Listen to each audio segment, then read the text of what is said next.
good afternoon, good evening, good night, Trackstar family. What is up?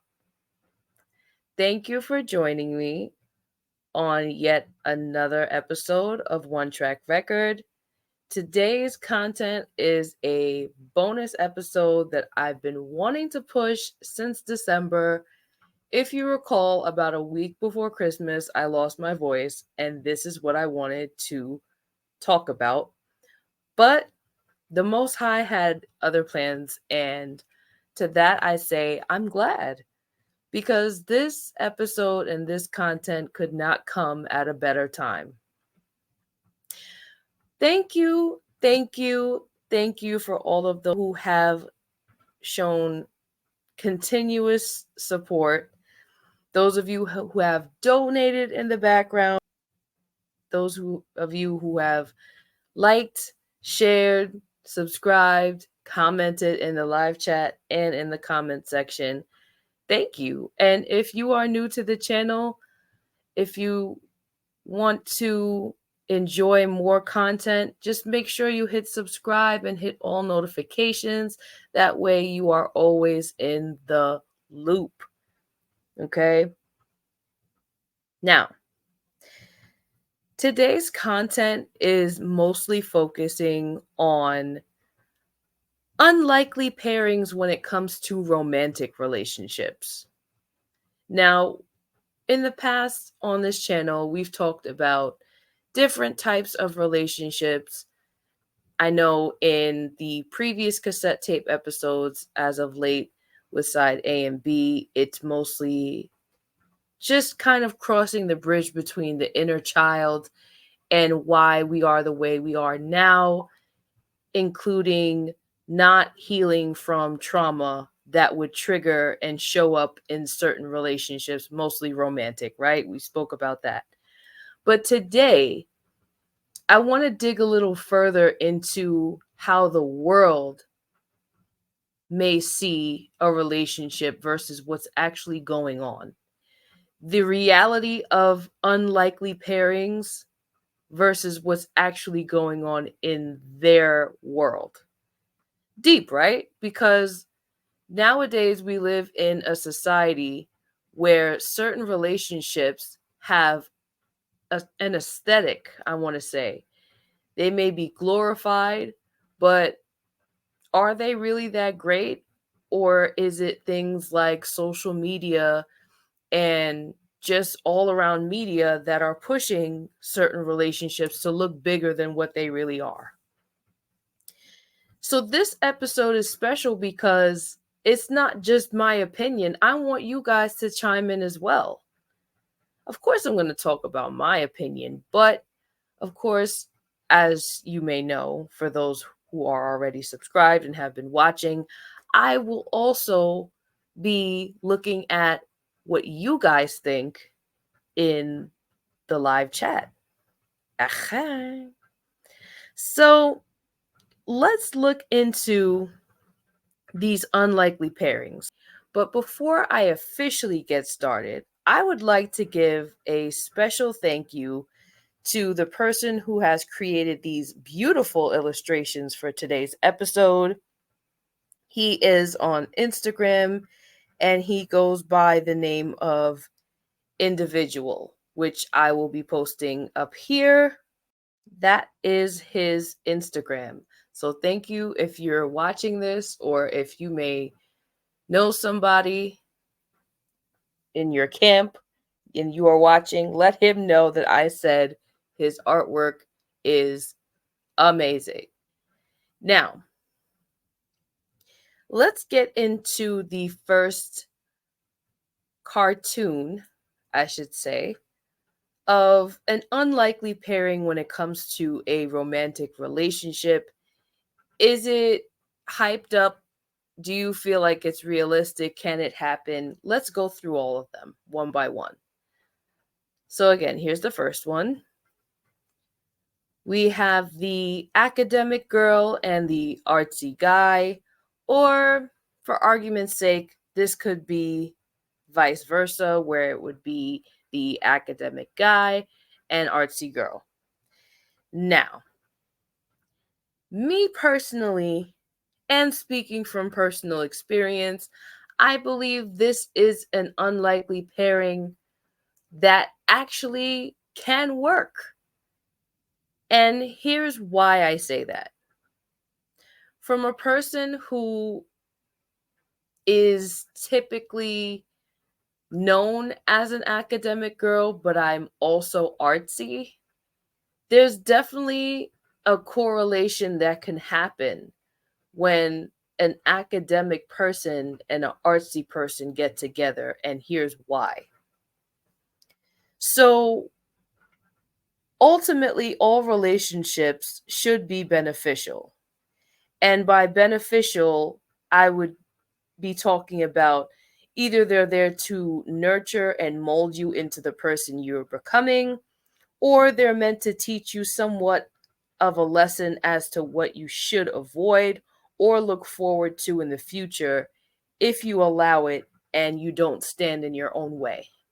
Because we spoke about attachment styles in the previous episode, which I will post the link towards the end of this video if you've missed it. However, with this relationship, it's important to note that there's such thing as a left brain and right brain that many believe in. So some of you may be scratching your heads, what is left brain and what is right brain? Well, here it is. Some believe that you may operate more towards the left side of the brain or the right side of the brain, where the left brain is usually the type of person who tends to lean more towards logic and reasoning. They are, let's say, very good at mathematics versus somebody who may be on more focused a right brain where maybe they are better at art and maybe they're not good at math, but they're good at English language arts, where they're able to compose and write short stories and things of that nature. They may still understand logic, but they lean more towards the creative side of education, if you catch my drift.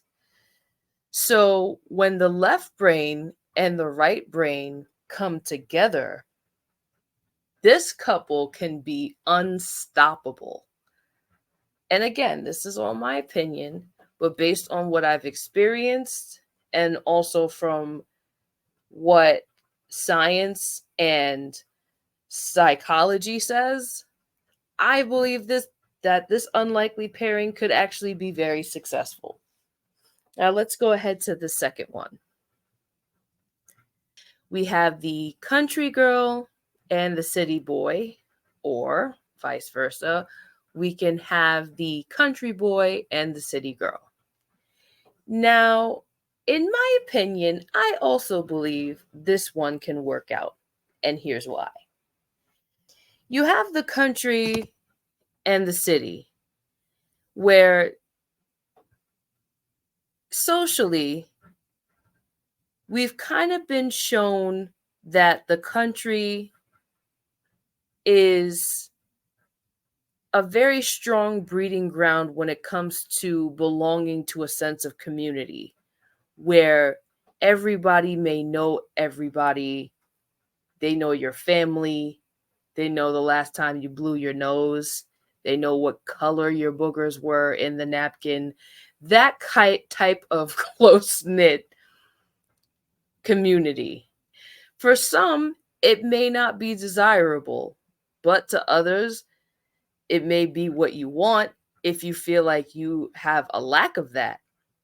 Which brings me to a city person, where a city person may lack the feeling of community and may feel small and insignificant being around thousands of people with no sense of belonging, unless that's what you want in the first place or if that's what you've grown accustomed to, right?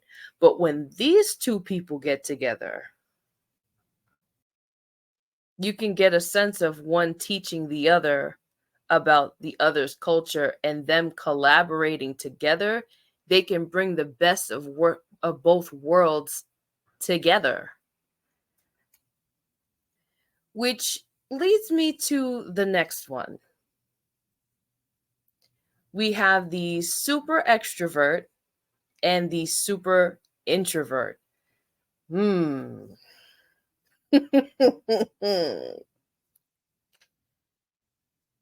By show of hands, if you're in the live chat right now, put a 1 in the chat if you consider yourself an extrovert, and put a 2 in the chat if you consider yourself an introvert. Some of you may not know what an extrovert is versus an introvert. So let me go ahead and explain that also.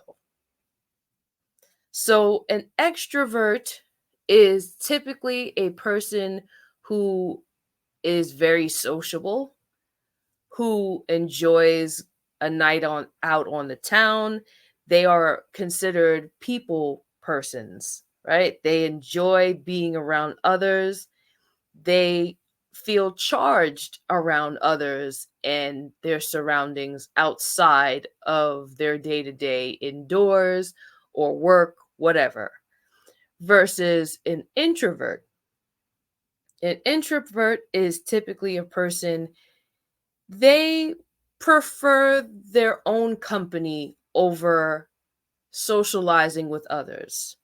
It's not to say they never want to be around people per se, but they feel more connected to themselves through being secluded. They may have a lower social battery than somebody who is an extrovert. Okay. Now, there's nothing wrong with being an extrovert or an introvert. However, when an extrovert and an introvert get together, they must understand each other's boundaries and each other's intentions. And I say that because typically people get together with expectations, right? Because let's say he in the picture is an extrovert, he may expect Sis in the blue to be an extrovert too because she likes him. But that's not necessarily the case. And vice versa. She might like him, and going into a relationship, she may feel the need because he shows her the time of day and they're together that he may want to spend all his time with her and not with other people. It's very important for the extrovert and the introvert to have some type of understanding as to what each other needs and wants. Because let's say, for argument's sake, I'm an extrovert and I have a partner who's an introvert. If I'm not able to communicate what I need and want, as far as me wanting to go out, and it not being personal because maybe I want to see my friends because I haven't gotten to see them. I've been working. I've been spending so much time with the introvert. If I don't express this in a healthy way, the introvert may actually start to feel as if you, the extrovert, cherish your time away from them more than being with them. Or let's say, for argument's sake, I am the introvert. If I have a partner who's an extrovert who constantly gives me the invitation to go out with their friends and them, but I constantly turn them down, my partner who is an extrovert may start to feel that maybe if I don't communicate enough, is it something I did? Why are they not wanting to hang out? Their friends might feel away. Communication and comprehension, two different things, but they do need to be entangled. in order for everybody to feel comfortable, nobody's boundaries are pushed, and everybody's happy. All right? Extroverts, if you're listening to this, please respect introverts, okay?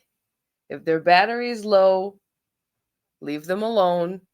You can check on them, poke them with a stick, ask if they want a Capri Sun, and just leave them be. It's fine. I promise. Okay? Now let's go to the next one. We have the flirty one and the stoic one. Boy, oh boy. I am triggered. Okay. Now, outside looking in, let's say we all know a person who's a flirt in a relationship with somebody who you're wondering if they even have feelings at all if they're an android. They just don't really seem to be a person of great expression. Outside looking in, you may be scratching your head as to how this couple even got together and what is going on. Some might even go to grave lengths to say the flirty one is super messy because ain't no way the stoic one is giving them all their needs and they're not cheating. But here's where I think this relationship type right here can actually work. And again, this is all my opinion. Okay? I'm not a psychologist. I'm not a psychiatrist. None of that. I'm not about to psychoanalyze them per se. But I really do think this relationship could work simply because you have to see why people act the way they do, which we spoke about as far as the inner child series. But trust me, we're headed towards something a little bit more in depth that I can't exactly say when I'm going to drop, but I'm going to drop it. And boy, is it going to be eye opening, because it's not going to be just limited to romantic relationships, but all of them. All of them. Okay? But back to this. So the flirty, in my opinion, may teach the stoic one kind of to lighten up and to not be so serious, and maybe to open up their heart just a tad bit more. Because, in my opinion, a flirty person may wear their heart on their sleeve, right? But the stoic one may teach the flirty one to not necessarily supply everyone with love and have your heart on your sleeve to those undeserving. In my opinion, the stoic one could be the person who either A, has an avoidant attachment style, which we spoke about in the previous cassette tape side B episode, or the stoic one could also be the person who understands that protecting your peace, if you're not careful around the wrong people, could get you used and abused. And they may not want to show that in front of everybody, but maybe behind closed doors, they're not so stoic at all. Something to think about. Let's go to the next one. We have the unattainable and the Playboy, or the unattainable and the Playgirl. Funny how this one and the flirty and stoic one almost coincide. However, the Playboy or the Playgirl, in my opinion, you have to be careful of this one, because this one can almost be seen from the world's point of view as a sociopath. or a narcissist. Now, listen, like I say before in plenty of episodes previous, we are not here to diagnose anybody with any type of personality disorder, okay? We're not psychiatrists and psychologists, and we're not going to be irresponsible in those regards. But we can call out certain characteristics, right?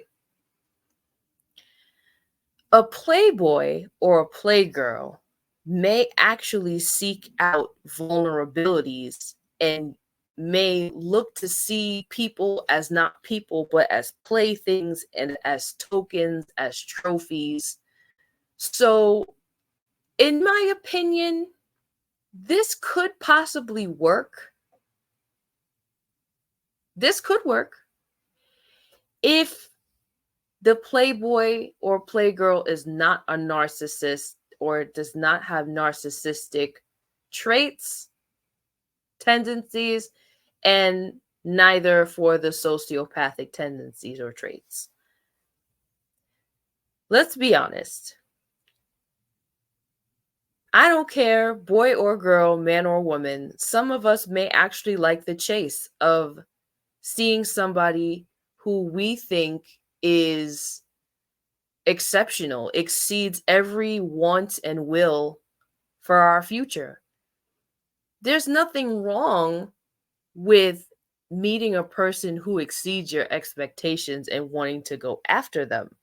But everything boils down to intentions and reciprocity. When a relationship is mutually beneficial, and I'm not talking about finances, I'm not talking just about what you look like, I'm talking about mutually beneficial as you make me happier, I make you happier. I add something to your life, and you don't take something from mine.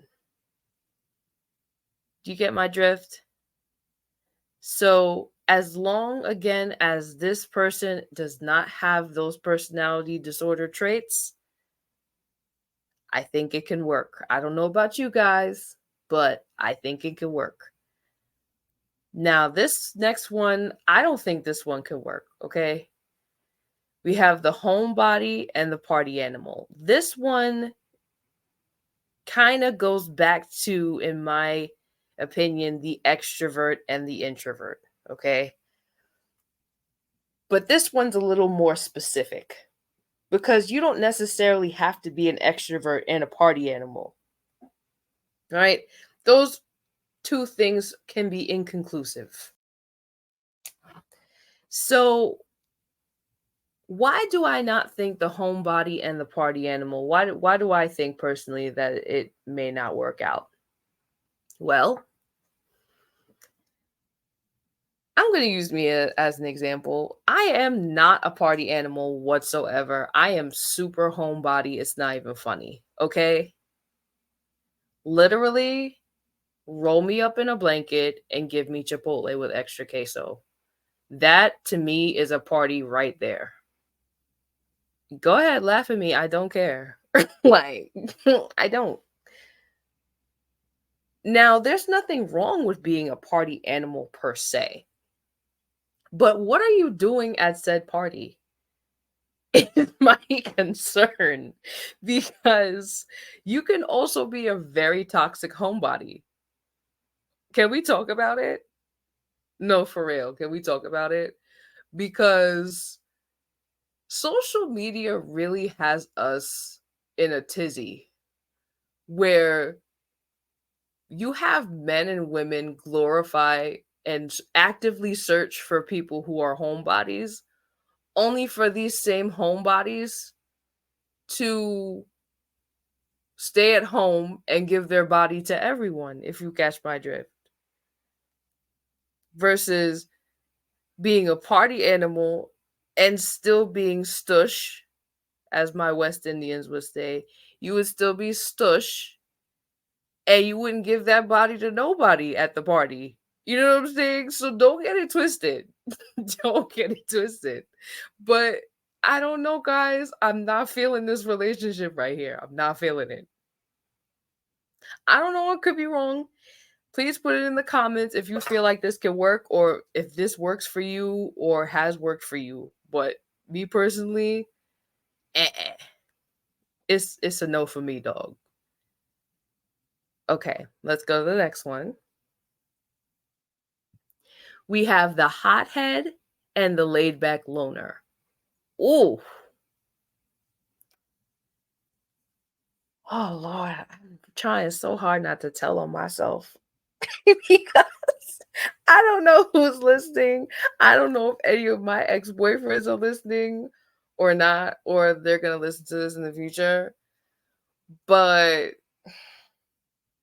here's what I say to this. What if you're both?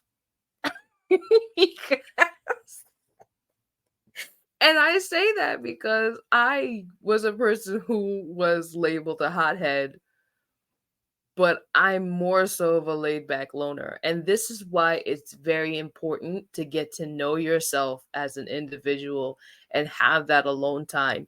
Even if you're not an introvert and you're an extrovert, you do need to have your social battery recharged with yourself. Mm. Is your personal battery okay before you go ahead and share your drained battery with other people? Think about that. Now, the hothead and the laid back loner. This one, I really do think this can work. And here's why. Typically, a laid back loner is a person who may be more so in tune with both over time their mind and their emotions. They constantly are trying to balance the beam between am I overthinking, am I overfeeling, or am I neutral? Versus the hothead, typically hotheads will act more so on emotion and will leave logic to the wind. It's like, oh, you doing too much. You hurting my feelings. You doing this, you doing that. All right, well, two piece in a biscuit to the jaw it is. But we all know we can't always live like that. You can't. There's many times in life as an adult, people can provoke you. You gonna fight everybody? No. Especially if you got kids, you really not about to fight anybody and everybody. It's just not gonna happen. So here's my thing too. To the laid back loner who may be dating a hothead, please understand that it is not your job to control your hothead boyfriend or girlfriend or spouse. Okay? What the hothead does is completely their decision, and they need to think about what they will lose instead of what they will gain in that moment. Okay? I'm talking to somebody. I feel it. Please understand this relationship can work as long as the hothead begins to understand there's more to life than reacting. In fact, most of the things that happen in your life can either elevate you or tear you down based on your reaction of what happened in each situation. Let's go to the next one. Okay, so we got the impulsive and the planner. This has a lot to do with the hothead and the laid back loner. Why? Because an impulsive person is also a person who tends to act on emotions versus the planner or the laid back loner who likes to weigh out options, weigh out between if is it better to act on emotion in this situation or logic in this situation. The same as the left brain, right brain. Everything comes back to balance. Ah. Now, I actually think this relationship type can be very beneficial, and here is why.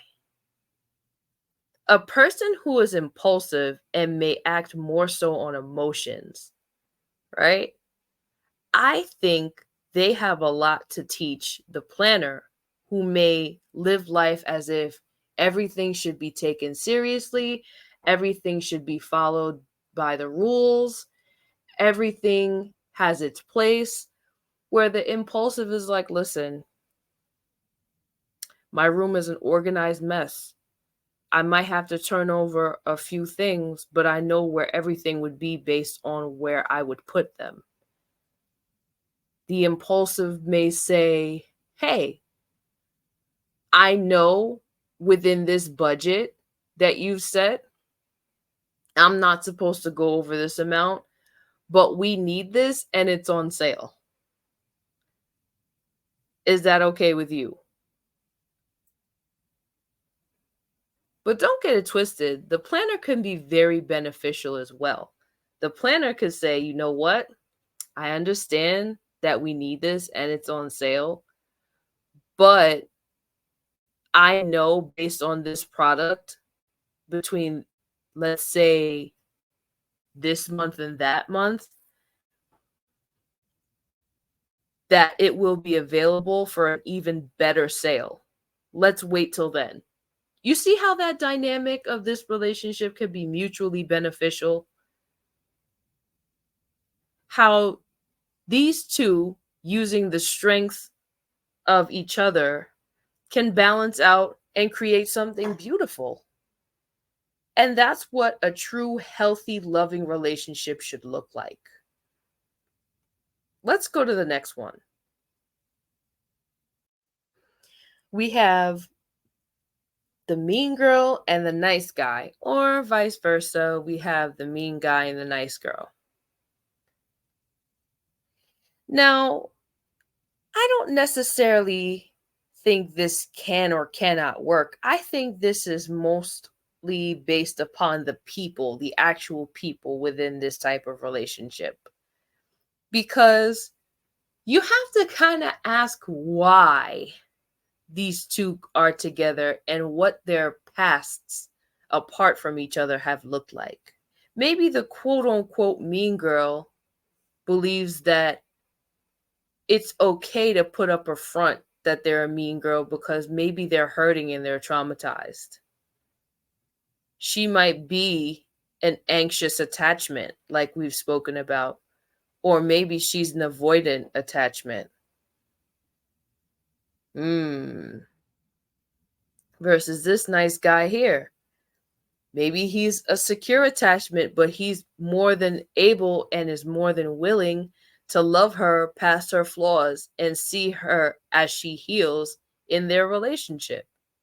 Not saying that he has the power to change her, but loving somebody enough to meet them where they are, to let them know and be patient with them that they can be better as they heal from their traumas and triggers.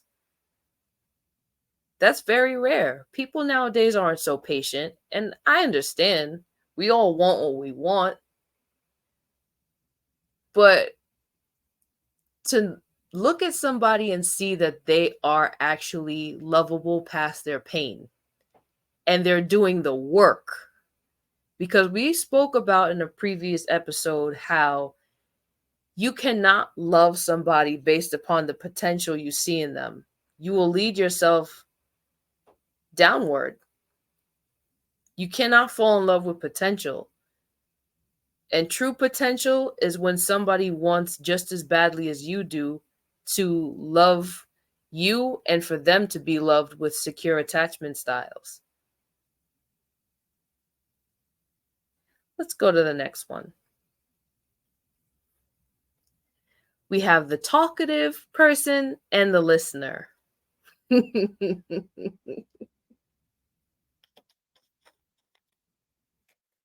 Oh, man. Now, ladies, let me talk to you real quick. Ladies, I know typically men from goodness, Lord knows the beginning of time, have labeled the most of us as very talkative, right? But don't get it twisted. I've met some talkative men, okay? But with a relationship like this, I think it can work, but it is very dangerous. And here's why I think so. When the listener gets tired of not being listened to, this can be very dangerous because the talkative person also, for the most part, has to learn from the listener or within themselves through seclusion and learning yourself that it's just as important to listen than to speak. Active communication requires active listening, sometimes repetition to gain clarity of what the person has said, so that you're able to receive what was said. And then for added clarity, repeat what they said so that you internalize it. And these two, if they're not receiving the reciprocity they need from each other, this could be very detrimental, especially if these two were to have children. Oh boy. You would have one child that want to babble about their whole day while the other one listens and may never actually feel like they're being heard. And then guess what? Each child is going to go out in the world looking for what they lack from home. So let's say in this scenario right here, sis over here in the burgundy is the talkative. Let's say they have a son and a daughter. That son might go ahead either gaining somebody who's a better listener than his mother, and then their daughter might end up going for somebody they want somebody who's more vocal and who's able to talk more than their father did. Whew, child. Let's go to the next one. We have the unfazed and the dramatic. Honestly, individual, why did you take a picture of me falling like that? Because the way I am super dramatic when I don't get my way is disgusting. Like, I feel personally victimized by Regina George. Now, do I feel like this relationship could work? Yes and no. And here's why. You have to look at the source of the dramatic. Is the dramatic looking more for and fishing more for sympathy because maybe they're in the wrong and they don't want to be held accountable? Ooh, because this is also a game that narcissists like to play. Sometimes people will be dramatic for manipulative purposes, for gaslighting purposes. Okay? You got to be careful and you got to question people's intentions, the root of the issue. I'm not saying if you're dramatic, you're the problem. But why in that situation are you dramatic? That's what I want to know. And see, a lot of people set themselves up for failure in relationships because they're not asking them, the person, or themselves the right questions. So you're going to wait till the day you say I do to realize that your spouse is super dramatic for Nathan? You're going to wait? or you're going to find out as much as possible before you say I do, while you're still marrying the X factors, the I don't know, but we'll get there. All right, let's go to um let's just go to the next one. Um we have the stickler and the mischievous. Mm, this one's fun. Here's why I say that. This one kind of goes back to, in my opinion, the unfazed and the dramatic, but more so in a fun way.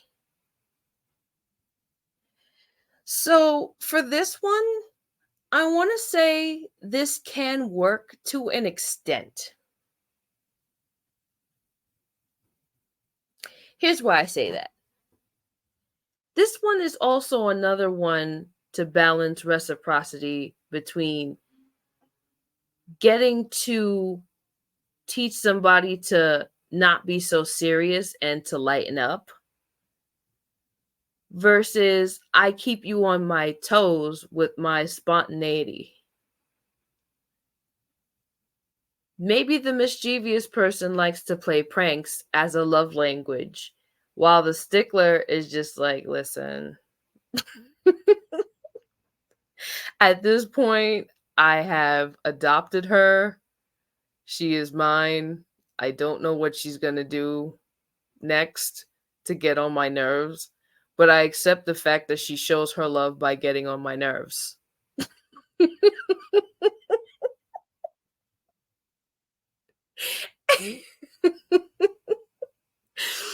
But this can also play out in other types of relationships as well. Like, I feel like this plays out in me personally, my friendships.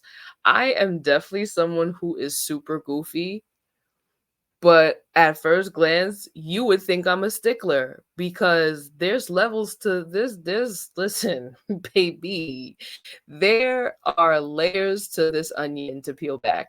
Okay. On the outside, I am a stickler. But to those who get to know me on like a day-to-day basis, ask my brother, okay? Don't ever get caught lacking in my territory and I have my Nerf gun. Don't ever get caught lacking. All right. I didn't mean to trigger you, older brother. I'm sorry. Okay. Now the next one, we have the pretty girl and the nerdy guy, or the pretty guy and the nerdy girl.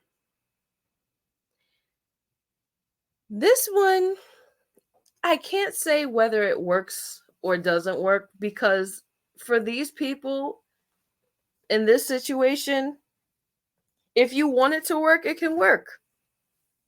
As long as you don't put other people's opinions and ideologies above what you have going on. It's as simple as that. But again, that's my opinion. You guys let me know how you feel in the comments and live chat. Now, last but not least, I want to talk about this next one, because I feel like personally, this is a glamorized relationship that you may see on social media. And it leaves a lot of people being in a relationship and leaving a relationship so quickly without even getting to know the person you were dating. We have the pretty boy and the tomboy. Oh boy. Gen Z, are you in the room? Millennial, are you in the room? All right. I'm not trying to name nobody on social media, right? We just gonna keep people nameless and happy. But there's gotta be more to a relationship other than your aesthetic online. Or am I bugging? Am I wilding?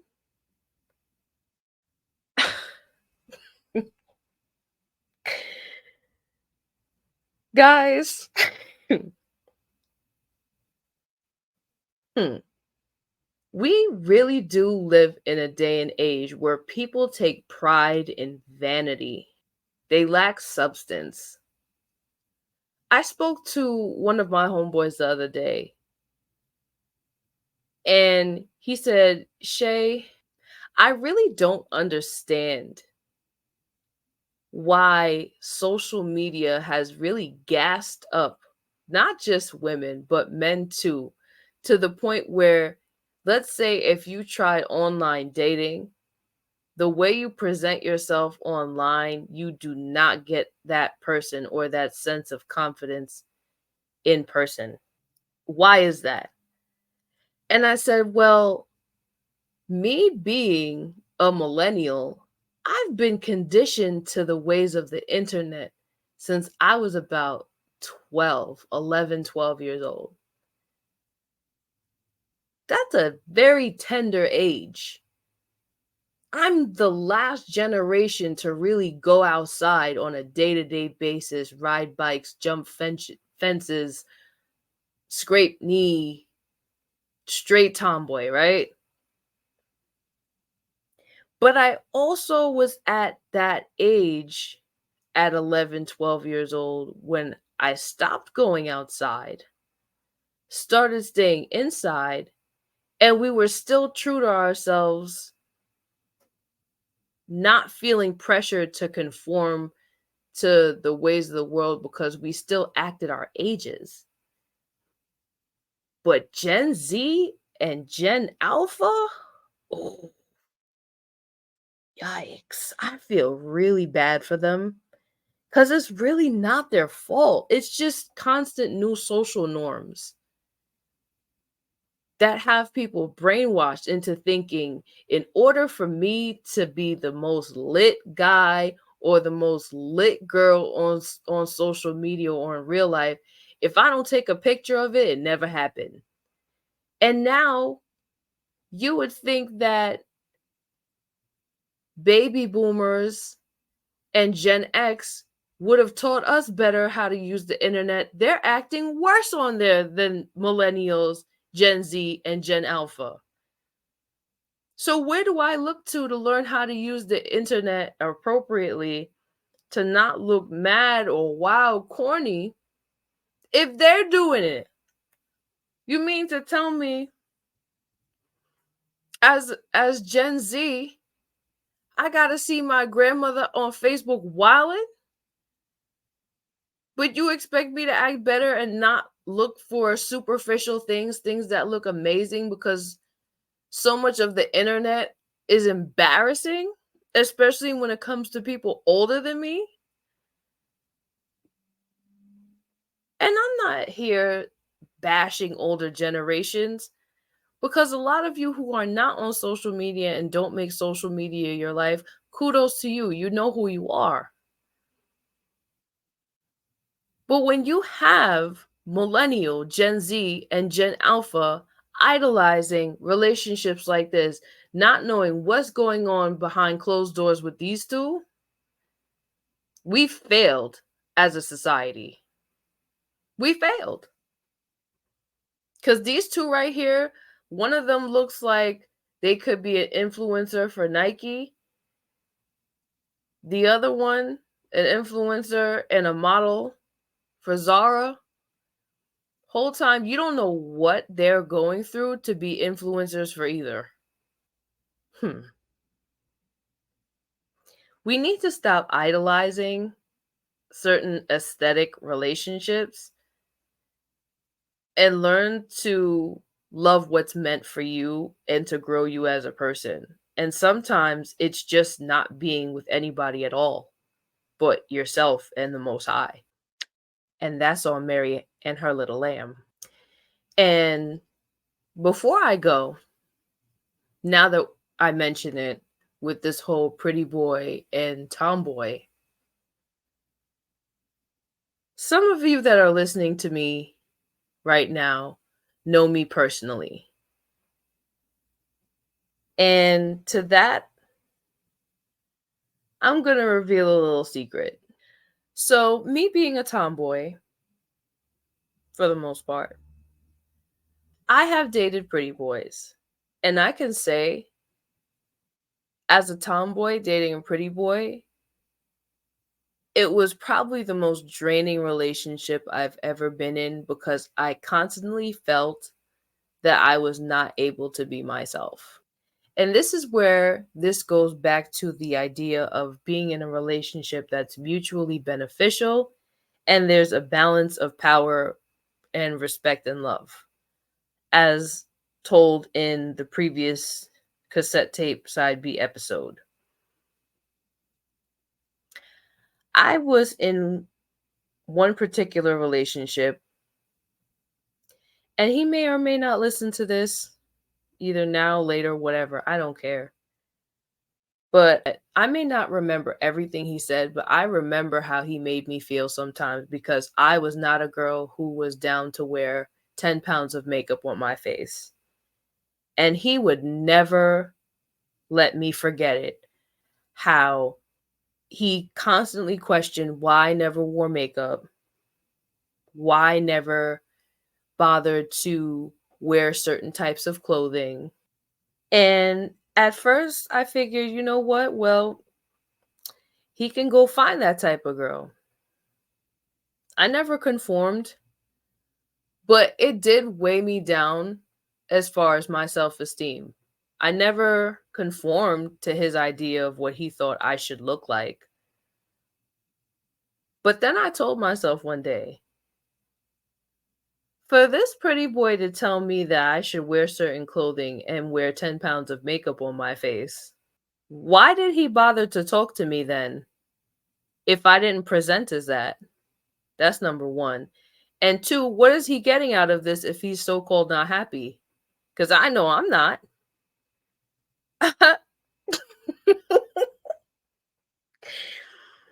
And so I dumped him. Well, actually, he dumped me. And I said, I don't care. Go ahead. I don't care. And he got mad because I didn't care.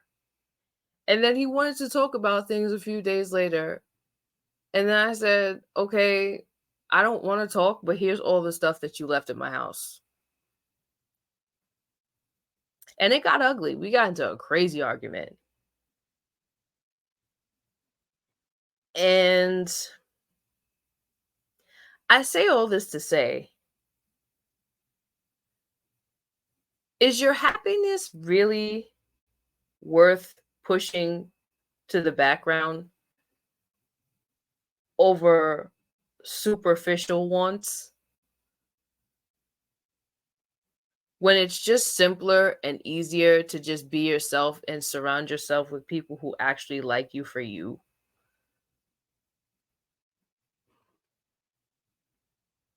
Because social media now, glorifying relationships like this, they make you feel that if you don't have a certain look, if you don't have a certain aesthetic, that you'll just end up alone and miserable. And to that I say, as a super introvert, that's not a threat to me. My social battery's low. My social battery is very low for your BS. My social battery is low for the internet. And I'm saying this as I'm using the internet. Very ironic. But can we make it socially acceptable to not put up with everybody else's expectations but our own? Can we stop? Can we? Do you feel like it's possible for us to not survive on everybody's expectations for instant fame, instant gratification? Or have we been conditioned so much by this internet that we'll just have withdrawal symptoms and be sick? Are we too far gone? Next time you guys see me on here, I'm going to be talking about personality types and why relationships, as the ones we've spoken about today, such as these, why it's important to get to know what type of person you are when it comes to your personality and how you can maneuver in these relationships that seem unlikely. But if both of you are willing participants to bring out the best in each other, how you can be unstoppable, even in this one. Pretty exciting, right? Got some exciting things going on. But as always, I want to thank my Trackstar family for pulling up. Hopefully, you enjoyed your time tonight or today or whatever time you're listening to this. I am currently recording this at 1 a.m. and I will probably be up for a couple more hours. You might see me on Instagram. If you do, mind your business. Go back to bed. But in all seriousness, Trackstar family, I really do appreciate the time that you've spent with me since July, August. And I have some new and exciting things coming about. I can't tell it all here just yet. It will be coming out little by little, but be very surprised or not. And just know that all that I'm doing for this channel is for the betterment of not just you, but for me too. We're all in this, getting better in our interpersonal relationships and making sure that no matter what, it doesn't matter who finishes first with this race, but who did their best when they finished it. Keep ripping and running. Keep the CD playing. Keep the cassette playing. You got this. And with that being said, I thank you again for your time. Please hit the like button if you haven't already, or the dislike. Please subscribe if you haven't. A special thanks to those who have donated to the channel.